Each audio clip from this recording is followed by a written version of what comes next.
ہمارے لیے آج کی خوشخبری مقدس متی کے مطابق۔ اے خداوند تیری تمجید ہو۔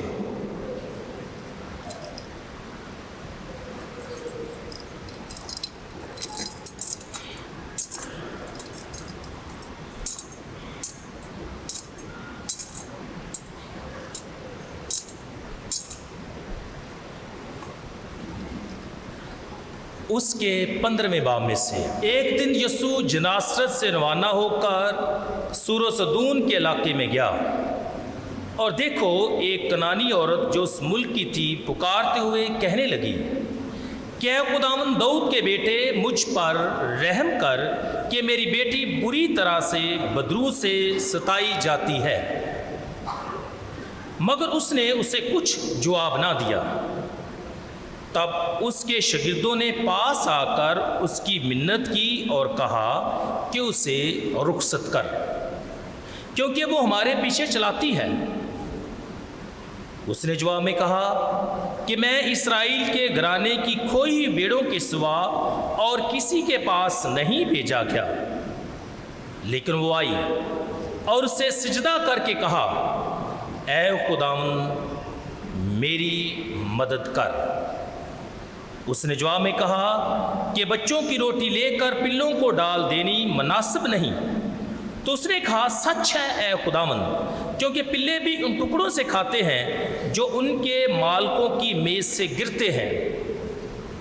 اس بار یسوع نے جواب میں سے کہا، اے عورت تیرا ایمان بڑا ہے، جیسا تو چاہتی ہے تیرے لیے ویسا ہی ہو۔ اور اسی گھڑی اس کی بیٹی نے شفا پائی۔ انجیل پاک کے وسیلے سے ہماری خطائیں معاف کی جائیں۔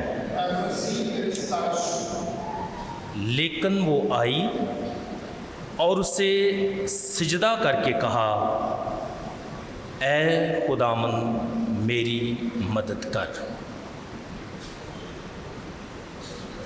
عزیز بھائیوں اور بہنوں اور پیارے بچوں، سال کے دوران آج 20واں اتوار ہے، اور آج کی تینوں تلاوتیں خدا کی بادشاہی اور نجات کے عالمگیر ہونے کا اعلان کرتی ہیں، یعنی خدا کی محبت، خدا کا رحم اور اس کی شفقت ہر انسان کے لیے یکساں دستیاب ہے۔ ہاں، ضروری کیا ہے کہ انسان ایمان اور یقین کے ساتھ اپنے خداوند کو پکارے، جس طرح کہ کنانی عورت نے کہا، اے خداوند میری مدد کر۔ اور خداوند نے اس سے کہا کہ اے عورت تیرا ایمان بڑا ہے، جیسا تو چاہتی ہے ویسا ہی تیرے لیے ہو۔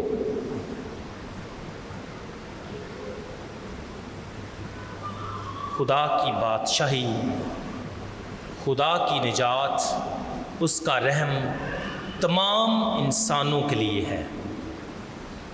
اور آج کی پہلی تلاوت میں بھی ہم نے سنا ہے کہ خداوند فرماتا ہے کہ میرا گھر سب قوموں کے لیے دعا کا گھر کہلائے گا۔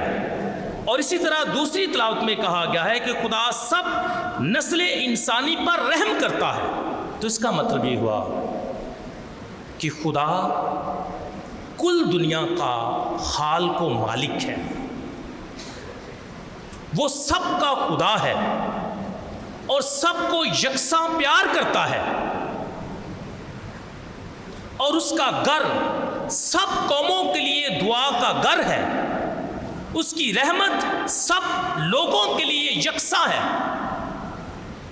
یہ فرق بات ہے کہ آج کا انسان جنت کی تلاش میں زمین پر لوگوں کی چھوٹی چھوٹی جو جنت ہوتی ہے، ان کے گھر ہوتے ہیں، ان کو برباد کر دیتا ہے، اور یہ خیال کرتا ہے کہ وہ لوگوں کے گھر تباہ کرنے سے آسمان پر جنت حاصل کرے گا۔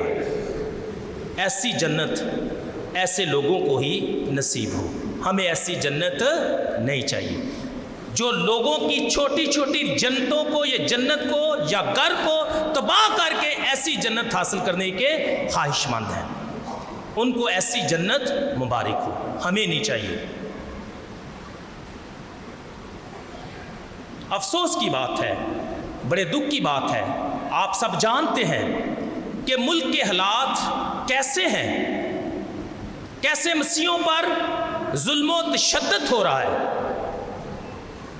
کیسے ان کے گھروں کو جلایا گیا.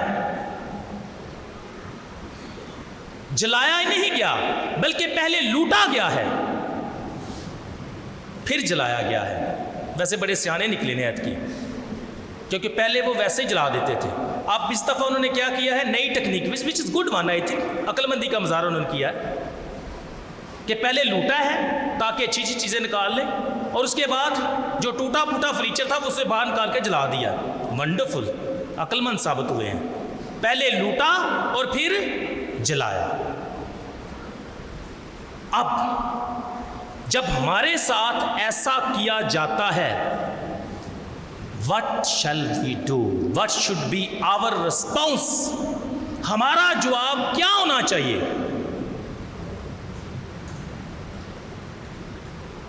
ملکی قانون کو دیکھتے ہوئے تو یہی کہا جاتا ہے کہ انصاف ہونا چاہیے.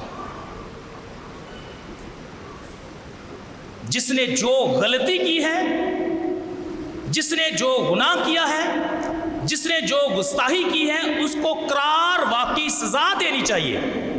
لیکن what about those who have done nothing؟ جنہوں نے کچھ بھی نہیں کیا، جو بے گناہ ہیں، ان کو انصاف کون دے گا؟ میڈیا پر بار بار بات ہو رہی ہے کہ ہم ان کے گھر بنا دیں گے، تھینک یو. ہم ان کے چرچز بنا دیں گے، تھینک یو. لیکن کیا کافی ہے؟ ہرگز نہیں. یہ چرچ کتنا بڑا ہے؟ تقریباً اس علاقے میں سب سے بڑا چرچ ہے نا. کس نے بنوایا تھا یا کس کی مدد سے بنا ہے؟ کس کی مدد سے بنا ہے؟ آپ کی مدد سے. لوگوں نے خود بنایا ہے. تو آپ ہمیں کوئی یہ کرے کہ آپ فکر نہ کریں، خاموش ہو جائیں، آپ کا چرچ بنا دیا جائے گا، تو یہ انصاف نہیں. چرچ اگر بنانا ہے تو ہم اگر اتنا بڑا بنا سکتے ہیں تو اس سے ہم 4 گنا بڑا بھی بنا سکتے ہیں یا نہیں؟ تو یہ انصاف نہیں ہے کہ ہم چرچ آپ کے دوبارہ تعمیر کر دیں گے. نو، ناٹ ایٹ آل. انصاف اگر امن چاہیے تو انصاف ضروری ہے. میں یہ نہیں کہتا کہ آپ بے انصافی کریں. جس نے بھی گناہ کیا ہے، جس نے بھی کسی کے مذہب کی بھی مقدس کتاب کی توہین کی ہے، اس کو قانون کے مطابق سزا ملنی چاہیے. اور جس نے ہمارے کلام کو، ہمارے خدا کے گھر کو تباہ کیا ہے یا جس نے اس کی بے حرمتی کی ہے، اس کو بھی اتنی ہی سزا ملنی چاہیے. That's all what we want. لیکن اس مشکل گھڑی میں جب ہم حکومت سے یہ مطالبہ کرتے ہیں تو ساتھ ساتھ ہم خدا کے کلام پر بھی دھیان و گیان کرتے ہیں. اور ہمارا خدا رحیم ہے، ہمارا خدا پیار کرنے والا ہے، ہمارا خدا محبت کا خدا ہے.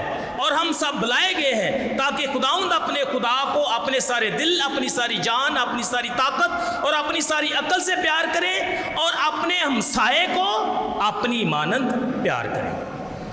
اور صرف یہی نہیں، یسوع نے تو یہ بھی کہا ہے کہ اپنے دشمنوں سے کیا کرو؟ محبت کرو، اور اپنے ستانے والوں کے لیے دعا کرو. اس لیے آج پورے پاکستان میں یوم دعا منایا جا رہا ہے. ایک طرف انصاف کا مطالبہ اپنی جگہ پر ہے، لیکن دوسری طرف ہمارا رسپانس کیا ہے؟ دعا. ہمارا رسپانس کیا ہے؟ امن کے پیغمبر بننا. ہمارا جواب فائٹ بیک کرنا نہیں ہے، یا سٹرائک بیک کرنا نہیں ہے. اگر ہمارے جو چرچز ہیں ان کو جلایا گیا ہے تو ہم دوسروں کے مذہبی جو مقامات ہیں ان کی بے حرمتی کریں. نو، ناٹ ایٹ آل. یہ ہمیں نہیں سکھایا گیا، نہ ہم کبھی کرتے ہیں، نہ کبھی کریں گے، اور نہ ہم کبھی یہ سوچ سکتے ہیں. ہم سب انسانوں کا، مذہب کا، لوگوں کا کیا کرتے ہیں؟ احترام کرتے ہیں، کرتے رہیں گے، اور یہی ہمارا شیوا ہے، اور یہی خدا کا کلام ہمیں سے. جب خدا کا گھر جو ہے سب قوموں کا ہے تو پھر why to destroy it؟ اگر خدا کے گھر کی بے حرمتی کی جاتی ہے تو در حقیقت اس مذہب کی نہیں، خدا کی جاتی ہے. اور جنہوں نے ایسے کیا ہے شاید ان کو معلوم نہیں کہ خدا کون ہے اور خدا کیسا ہے اور خدا سب کا ہے، یہ شاید ان کے ذہن میں نہیں ہے. اس لیے عزیزو، آج جب پورا پاکستان بالخصوص مسیحی جو ہیں دکھی ہے تو ضرورت اس بات کی ہے کہ ہم دعا مانگیں. آج سارا دن، بلکہ ان دنوں میں یا جب بھی کوئی مشکل، دکھ اور پریشانی آئے تو ہم نے دعا کرنی ہے، ایسے ہی جس طرح اس عورت نے کہا کہ اے خداوند میری مدد کر. آج کے دن ہمیں بھی ایسا کہنے اور کرنے کی ضرورت ہے. ہاں، انصاف ضروری ہے، عدل ضروری ہے، لیکن ہم امن کی بات کرتے ہیں، امن کا پرچار کرتے ہیں اور امن میں رہتے بھی ہیں. For that I appreciate each one of you. اتنے ہنگامے ہوئے ہیں، ہمارے لوگوں نے گھر میں بیٹھ کر دعا کی ہے. آج آپ چرچ آئے ہیں اور بڑے پر سکون ماحول میں آپ بیٹھ کر دعا کر رہے ہیں. ہاں، دل میں دکھ ضرور ہے لیکن دل میں دعا بھی ہے. اس لیے ہمارا ایک ہی ہتھیار ہے جس سے ہم نے فائٹ بیک کرنا ہے، اور وہ کیا ہے؟ دعا کرنا. اپنے بھائیوں کے لیے بھی، تمام مذہب کے لوگوں کے لیے بھی، اور ان کے لیے بھی جو ہمیں ستاتے ہیں. ہاں، ہم نے رہنا ادھر ہی ہے. اگر کوئی یہ خیال کرتا ہے کہ ہم بھاگ جائیں گے تو یہ ناممکن ہے، کیونکہ یہ دیس تمہارا ہے تو یہ دیس ہمارا بھی ہے. ہاں، جینا ہے تو شان سے جینا ہے، جینا ہے تو جرت کے ساتھ جینا ہے، جینا ہے تو ایمان کے ساتھ جینا ہے، کیونکہ یہ دیس تمہارا نہیں، یہ دیس ہمارا بھی ہے، اور جتنا تمہارا ہے اتنا ہی ہمارا ہے. اس لیے کچھ لوگ کہتے ہیں جی ہمیں چلے جانا چاہیے فادر جی، ہمیں ویزے لے لینے چاہیے، ہمیں یہ کرنا چاہیے. نو نو نو، ہم نے یہی رہنا ہے، یہی جینا ہے، اسی مٹی میں دفن ہونا ہے. کیوں؟ کیونکہ یہ ہمارا وطن ہے، یہ ہماری ماں ہے، اور ہم اپنی ماں کو چھوڑ کر نہیں جا سکتے. ہاں، ہم اپنی ماں کی حفاظت کریں گے، اپنے وطن کی حفاظت کریں گے، اس کی سلامتی کے لیے کام کریں گے، ہم محبت کا پرچار کریں گے، ہم انسانوں میں سلامتی اور امن کی بات کریں گے، لیکن جائیں گے کہیں نہیں. کہ جانا چاہتے ہو؟ نو، وی شوڈ ناٹ. یہ دیس تمہارا ہے تو یہ دیس ہمارا بھی ہے، ہم کیوں جائیں؟ اگر آپ کو کوئی مسئلہ تو آپ چلے جاؤ. بہرحال میں آپ سے درخواست کرنا چاہتا ہوں کہ آپ نے دل برداشتہ نہیں ہونا، ایمان میں مضبوط رہنا ہے، مشکلات کا ڈٹ کر مقابلہ کرنا ہے، امن کے پیغمبر بننا ہے، محبت کو فروغ دینا ہے، اور صلح سلامتی کی بات کرنی ہے. کوئی یہ نہ کل کو کہے کہ کسی مسیحی نے دہشت گردی کی ہے یا افراتفری پھیلائی ہے. نیور، نہ کبھی سنا ہے اور نہ کبھی ایسا ہوگا. ہاں، جب مذاہب کی بات ہے تو ہم سب مذاہب کا احترام کرتے ہیں، مذاہب کا نہیں بلکہ سب انسانوں کا احترام کرتے ہیں، اور کرنا بھی چاہیے. آج جب ہم خدا کے کلام پر دھیان و گیان کرتے ہیں تو آج ہم نے ایک کنانی عورت کا جو ذکر ہے وہ کلام میں سنا ہے، اور یہ کنانی عورت کون ہے؟ یہ غیر قوم ہے، اور معجزہ بھی غیر قوم کے علاقے میں ہوا ہے۔ یاد رہے کہ اناجیل میں صرف 2 معجزے ایسے ہیں جو غیر قوموں کے لیے کیے گئے ہیں، ایک صوبیدار کا غلام اور دوسرا آج کا معجزہ کنانی عورت کی بیٹی کو شفا ملنا۔ مسیح میں میرے عزیزو چند ایک باتیں کرنا چاہتا ہوں۔ یاد رہے پچھلے اتوار ہم نے دیکھا کہ مقدس پطرس ڈوبنے لگا، جھیل میں پھنسا ہے، طوفان میں پھنس گیا ہے، وجہ کیونکہ اس نے یسوع سے توجہ ہٹا لی تھی، اور جب اس نے یسوع سے توجہ ہٹا لی تو لکھا ہے کہ وہ ڈوبنے لگا، اور یسوع نے کہا کہ اے کم اتقاد تو نے کیوں شک کیا؟ لیکن آج کی تلاوت میں ہم دیکھتے ہیں کہ یہ کنانی عورت، غیر قوم عورت جو ہے، یہ بھی زندگی کی مشکلات میں پھنسی ہوئی ہے، اس کی بیٹی بیمار ہے، لیکن اس نے بار بار یسوع سے درخواست کی، اس کو جھڑکا گیا کہ وہ چلی جائے، لیکن اس نے اپنی نگاہیں اپنے خداوند پر رکھی، اس سے سخت الفاظ میں بات کی گئی، یہاں تک کہ بچوں کی روٹی لے کر پلوں کو ڈال دینی مناسب نہیں، لیکن اس نے پھر بھی اپنا ایمان یسوع پر رکھا، نگاہیں یسوع پر رکھی، اور نتیجہ کیا نکلا کہ یسوع نے جب اس کا ایمان دیکھا تو اس سے کہا کہ عورت تیرا ایمان بڑا ہے، جا جیسا تو چاہتی ہے ویسا ہی تیرے لیے ہو، کیونکہ اس نے کہا تھا کہ اے خداوند میری مدد کر۔ عزیزو، عورت بڑی حلیم اور فروتن ہے، لیکن ایمان میں پختہ بھی ہے۔ وہ یسوع کو جواب دیتی ہے کہ پلے بھی ان ٹکڑوں سے کھاتے ہیں جو ان کے مالکوں کی میز سے گرتے ہیں۔ مطلب یہ ہوا کہ جو پلے ہیں وہ مالک کی میز سے کھاتے ہیں، وہ پالتو جانور ہیں جو گھر کا حصہ ہوتے ہیں، گو ان کے لیے جگہ میز پر نہیں، لیکن یہ ضرور ہے کہ ان کے لیے جگہ مالک کے قدموں میں ہے۔ And you know، استاد کے قدموں پر بیٹھنے والا کون ہے؟ شاگرد ہوتا ہے جو سے سیکھتا ہے۔ اس عورت نے بھی کیا کیا کہ ٹھیک ہے کہ خداوند تو ایسا میں بولتا ہے، لیکن ہمیں یہ قبول ہے، ہم خوشی سے یہ قبول کرتے ہیں کہ ہماری جگہ جو ہے وہ کہاں ہے؟ تیرے قدموں میں، مالک کے قدموں میں ہے۔ یعنی اس نے کہا کہ خداوند میں تیری شاگرد بننا چاہتی ہوں، میں تجھ پر ایمان رکھتی ہوں، میں نے کہا ہے کہ خداوند داؤد کے بیٹے مجھ پر رحم کر۔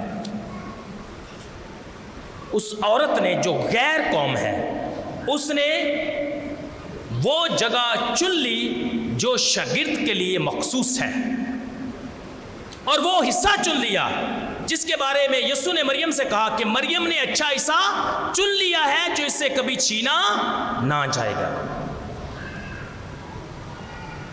عزیزو، ہم آج کے موضوع میں دیکھتے ہیں کہ اس عورت کی بیٹی نے شفا پائی، لکھا ہے، اور اسی گھڑی اس کی بیٹی نے شفا پائی، اور صرف شفا ہی نہیں بلکہ اس عورت کو نئی زندگی ملی، یعنی ایمان ملا، یسوع ملا، استاد ملا، زندگی ملی۔ عزیزو، آج کا کلام، آج کی پاک انجیل مجھے اور آپ کو کیا سکھاتی ہے؟ سب سے پہلی بات کہ ہم نے ہمیشہ مشکل، دکھ اور پریشانی میں اس عورت کی مانند کہنا ہے کہ اے خداوند میری مدد کر۔ اور آج کل کے موجودہ حالات کو دیکھتے ہوئے یہ اور بھی ضروری ہو گیا ہے کہ ہم اپنے خداوند کی طرف دیکھیں، اس کے سامنے اپنے ہاتھوں کو پھیلائیں اور یہ کہیں کہ اے خداوند ہماری مدد کر، اے خداوند مجھے بچا، اے خداوند میری حفاظت کر، اے خداوند میری قوم کی حفاظت کر، اے خداوند میرے لوگوں کی حفاظت کر، اے خداوند میری قوم کی مدد کے لیے آ۔ یوم دعا کے موقع پر عزیزو، آج ہم نے ابھی بھی چرچ کے باہر بھی جب گھروں میں بھی جائیں تو یقینی طور پر یہ ہم نے دعا دہرانی ہے، اور وہ دعا کیا ہے کہ اے خداوند میری مدد کر، اے خداوند ہماری مدد کر، اے خداوند ہمارے لوگوں کی مدد کر۔ اور یقینی طور پر جس طرح یسوع نے اس عورت کی مدد کی، وہ آج میری اور آپ کی، پوری قوم کی، پورے پاکستان کے لوگوں کی مدد کرے گا۔ ہاں ضرور ہے کہ ہم اس کو پکاریں اور کہیں کہ اے خداوند میری مدد کو آ۔ آخر میں ایک بات کے ساتھ آج کے کلام کا اختتام کرنا چاہتا ہوں۔ عزیزو، ثابت قدم رہنا ہے، ڈگمگانا نہیں، پریشان نہیں ہونا۔ نہ کبھی ہم پریشان ہوئے ہیں، نہ ہم پریشان ہوں گے۔ دکھ اذیتیں شروع سے ہم پر آتی رہی ہیں۔ یسوع کے ماننے والوں کی زندگی آسان نہیں ہے۔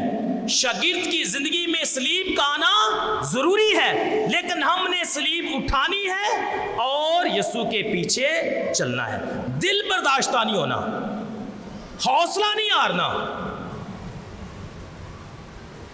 ایمان میں کمزور نہیں ہونا، بلکہ اور یہ جو تکلیفیں ہیں ہمیں اور مضبوط کرتی ہیں، ہم نے اور مضبوط ہو کر آگے بڑھنا ہے۔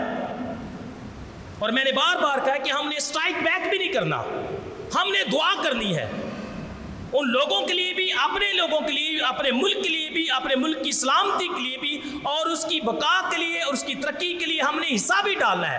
لیکن کبھی بھی آپ نے حوصلہ نہیں ہارنا۔ کیوں؟